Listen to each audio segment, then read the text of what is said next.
Dr. Huebner here, Natural Transplants. I wanted to talk to everyone about the Norwood 3, sort of a subclassification is called Norwood 3 vertex stage. So basically this is a type of recession that you have in the temporal peaks here, where you have a triangular loss, and you have this sort of widow's peak then in the center.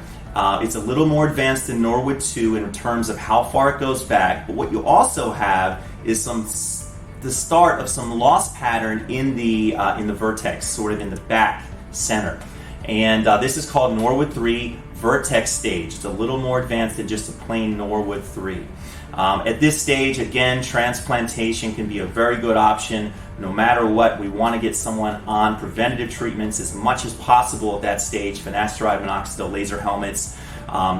Identifying this stage is crucial as far as getting you on preventative treatments to save you a lot of frustration in the future.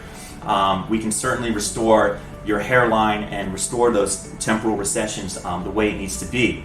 And Natural Transplants, our friendly and knowledgeable staff, would be more than happy to walk you through the stages that you have and give you the options that would correct any type of male pattern baldness at this stage. Please call us 844-327-4247 or naturaltransplants.com. We'd be happy to talk with you or have you set up with a consultation with a doctor, either in person or remotely. Hope to hear from you soon. Thanks. Call us now, 844-327-4247, and ask about our Hue and Hue Plus procedures, which move more hair than ever before. Hope to hear from you soon.